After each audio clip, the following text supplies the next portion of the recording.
Imagine this, a rocket is launched towards your city. You have 60 seconds until impact. Sirens pierce the air, panic sets in, a second launch is heard, followed by a flash in the sky. Then nothing but silence. No impact, no damage, like nothing ever happened.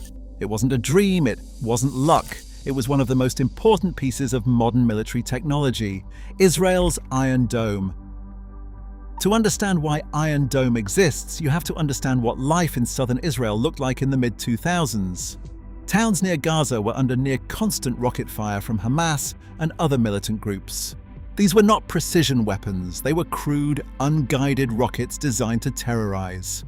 Shelters, sirens, 15 seconds to find cover. That was daily life for hundreds of thousands of civilians.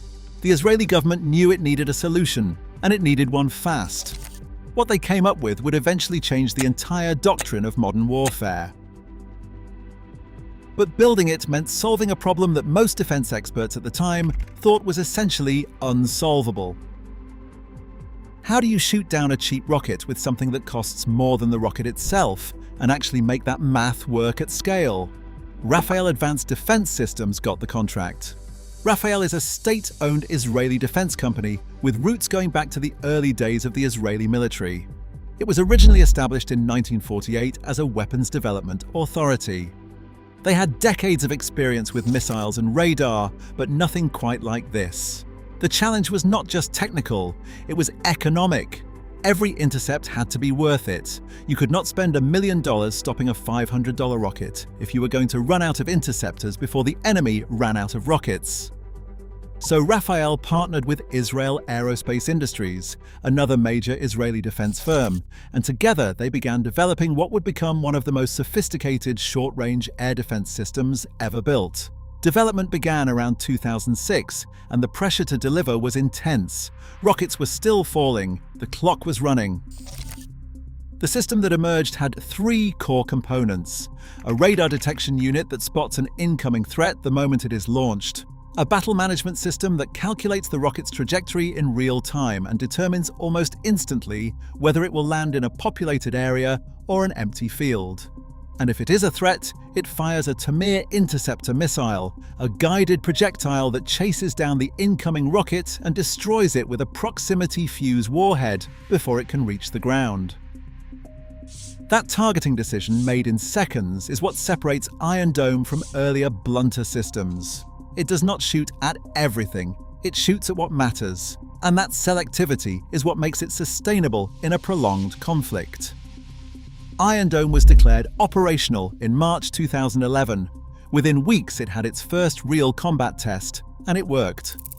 Interception rates that were initially reported in the 70 to 90% range stunned observers worldwide.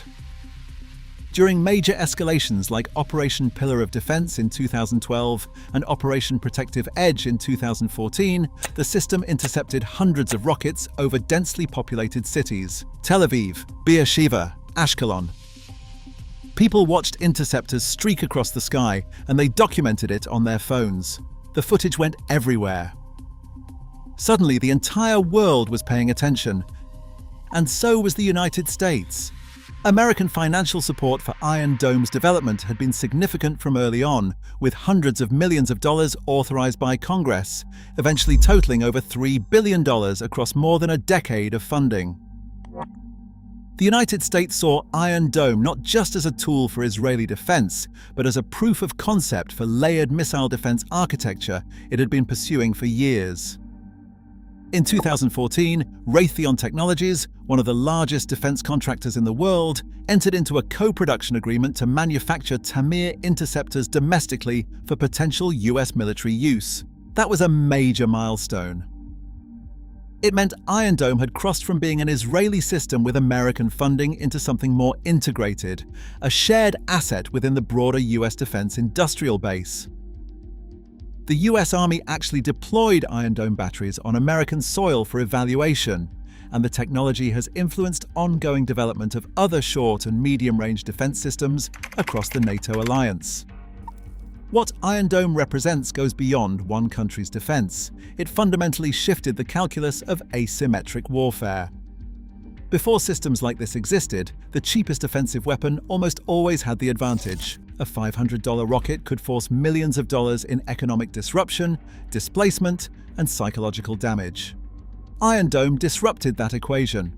It did not make rocket attacks harmless, but it dramatically reduced their effectiveness as a tool of coercion. That is not a small thing. Critics have argued, and it is a legitimate debate, that the system also reduces political pressure to resolve underlying conflicts, because the immediate human cost of rocket fire drops. Others point to its enormous cost per intercept as a long-term vulnerability. And in the October 2023 attacks, the sheer volume of rockets fired simultaneously tested the system's limits in ways that expose the ceiling of what any defense technology can do. No system is invincible, but the fact that it held as well as it did under that kind of saturation attempt was itself remarkable. The Iron Dome isn't just a missile interceptor, it is a window into the future of warfare, where the battle isn't just fought on the ground, but in milliseconds, in algorithms, in the space between launch and impact. A weapon system developed by two Israeli defense companies, co-funded by American taxpayers, co-produced by an American defense giant, and now influencing military strategy on multiple continents. That's not just engineering, that's geopolitics moving at the speed of a guided missile. The story of Iron Dome is still being written. New threats, new escalations, new questions about what defense technology can and can't solve. If you found this fascinating, hit subscribe because there's a lot more where that came from.